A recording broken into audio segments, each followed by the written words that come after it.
Something ended for you recently, and you've been treating it like the final word, like the door closed, and that's just the story now.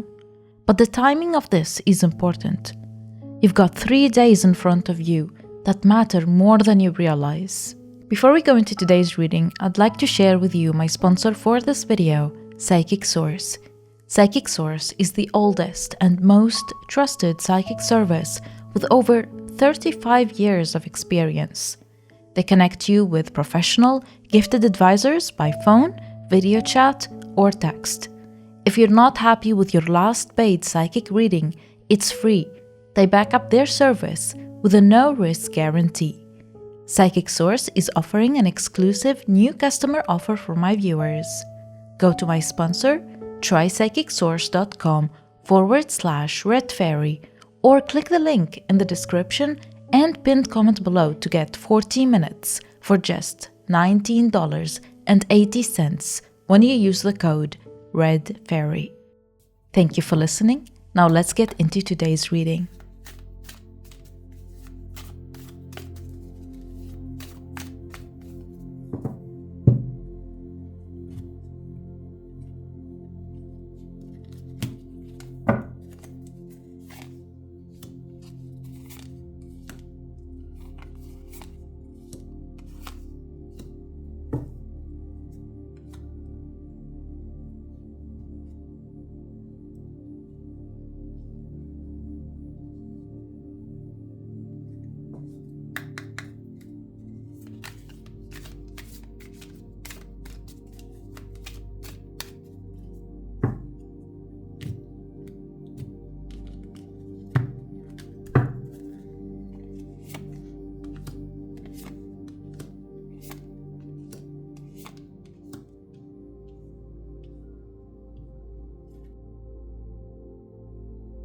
At the back of the deck, we have the High Priestess. So the thing about you right now is you already know the answer. There is a situation you keep asking other people about, getting opinions, reading into things, and the whole time the quiet voice underneath it has been telling you something clear. You just don't trust it yet. The High Priestess shows up when you've been overthinking a thing that your intuition already told you. Some of you have a specific question that you keep turning over and over again. Here's what I see. In the next 3 days, you're going to get confirmation of something you already suspected about a person. This could be a small detail, a message that sits a little wrong, a pause before someone answers a question. And the moment it happens, you will think, I knew that. And you did. You have known.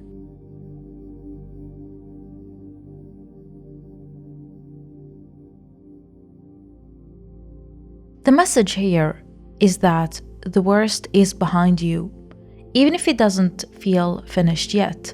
For some of you, there is a specific thing you've been nursing back to health. It could be your own body, like an actual health thing you've been slowly recovering from. It could be a friendship you thought ended that's been quietly coming back. Whatever it is, you've been tending it without much faith. Keep tending it, it's working. In the next 2 days, watch out for water, the energy of water, the element of water. You're being called to take a relaxing, long shower or bath, enjoy a movie night indoors on a rainy day, or just being near a lake, a sea, a river. You're going to have a real moment of peace near water, and a decision you've been agonizing over is just going to feel obvious.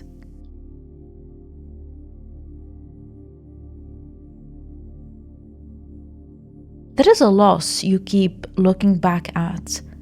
Something didn't go the way you wanted, and you've been mentally stuck there, sort of replaying it, wondering what you could have done differently, reminiscing, regretting. The Five of Cups is grief, but it's a very specific kind. It's the kind where you're so focused on what's spilled that you haven't turned around to see what's still standing. Because something is still standing. There is more left than you think. You've been counting the loss and not the small gifts that the universe has given you over the last 5 years. And there's a thing that happens in the brain when you grieve too long. You get stuck facing backward. Your attention narrows down to the one thing that's gone, and everything good that's actually around you right now just sort of blurs out of focus.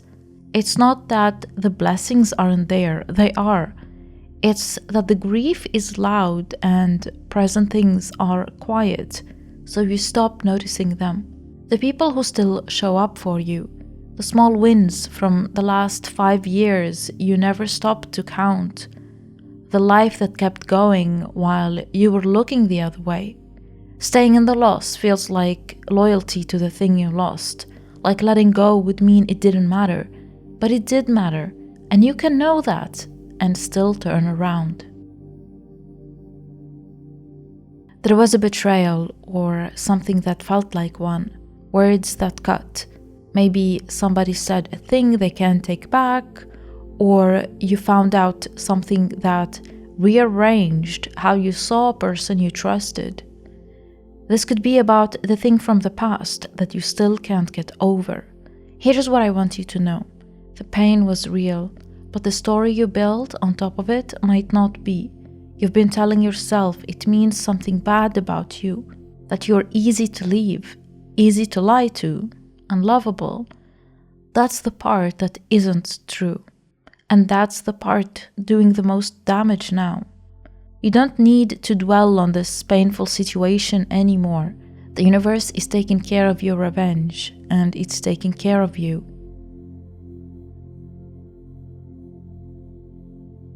There is something in your life right now.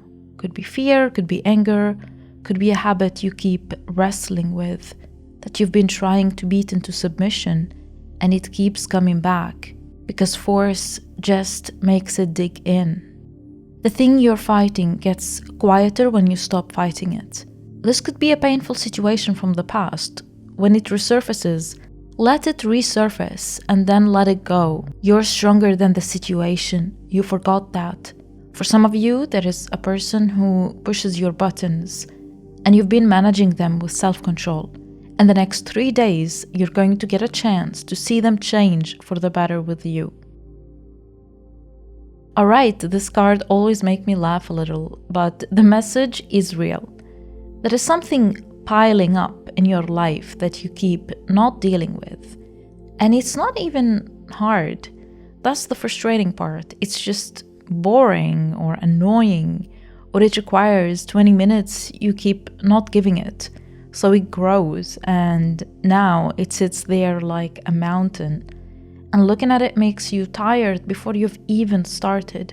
Some of you have a literal stack of something, like paperwork, dishes, emails, a drawer, a pile of admin you've been stepping around for weeks. And the next 3 days, you're going to finally have the strength to tackle one thing on this pile, and it's going to take way less time than you thought it would. The hidden thing here is that the mountain isn't really about laundry. The pile is what your stress looks like when it has nowhere to go. Every item on it is a small decision you postponed. So when you clear even part of it, your head clears too. They are connected. This card shows up for people who've convinced themselves they're bad at handling pressure, when actually their whole life is evidence of the opposite. You've squeezed yourself out of situations that should have sunk you. You've made calls under stress that worked. You just don't count those wins because you were too busy surviving them to notice. The next 3 days are going to put you in a spot that needs some quick adjusting. Not a crisis, but more like a plan that changes last minute, or a thing that doesn't go how it was supposed to, and you have to think on your feet. But you're going to handle it. There is a quiet record keeping that goes in your head, and right now it's only logging in the times you struggled. never the times you handled something. That's why the story of being bad under pressure survives, even when your life keeps proving it wrong. So when you get through this one, pause for a second and let it count. The confidence you're waiting to feel isn't going to show up on its own. It gets built one noticed win at a time.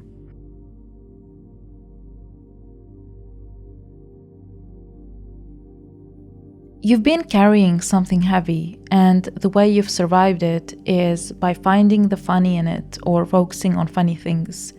That's not avoidance, actually. That's a real skill, and not everyone has it. But the same thing that helps you find the funny can tip over into just scrolling endlessly. You open the phone to feel a little lighter for a second, and then it's an hour gone and you somehow feel worse. Kind of hollow, like you ate something that wasn't really food. The memes stop being a break and start being the thing you hide inside. And the more you're in there, the less you're actually dealing with a heavy thing underneath. So watch your screen time over these next 3 days especially. When you catch yourself reaching for the phone right after a hard feeling, that tells you. There is a pull on you right now to become something other than what you are, to follow what everyone else is doing, to shape yourself around what's working for other people, what's getting attention, what looks like the safe path because it's the crowded one. And some part of you has been quietly losing yourself in that. The trend chaser is asking a real question here. Can you keep up with the world without disappearing into it? Because here's what I see. You've been soul searching, whether you know it or not. The loss that opened this reading, the thing that ended, it cracked something open, and underneath it is a question you've been avoiding. And that question is, what's my purpose? The thing that's right for you is going to look like a little different from what's trending. And that difference is the whole point. Let's get some more messages with the charms and dice.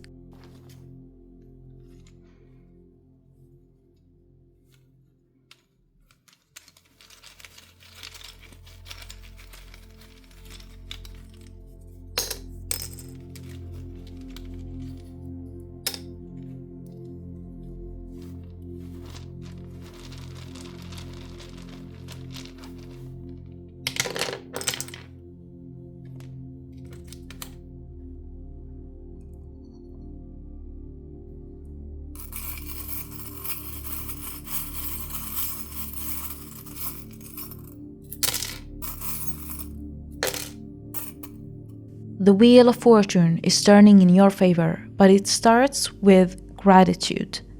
The comb tells me there is something tangled you've been avoiding, and you need to work through it slowly, one knot at a time. The light bulb is an idea coming to you, a solution to something you've been chewing on, and it arrives through a written message. The envelope. This could be an email, a text, or a document. A name starting with a C is part of this. There is news coming, and the letters A and W are the markers. It could be two people, could be initials of one, could be a name and a place. This news just has been delayed. Something you expected a while ago that went quiet. It's not gone. It's just slow. When it arrives, try to stay calm about the first version of it. It won't be bad, but because there is more. This news comes in pieces. There is something you've genuinely been wishing for, a real desire you carry around. But love, showing up reversed, tells me it's blocked. The two A's are telling me how to get this desire to come true. The first A is a beginning, something you need to start. The second A is acceptance, the thing you've been refusing to make peace with, whether it's an ending or a fact. Within a couple of months, the dream you'd half given up on starts showing real movements. That's all I have for you. I hope you found this reading insightful. Please don't forget to subscribe if you haven't already done so. It will mean the world to me. I love you and see you in my next reading.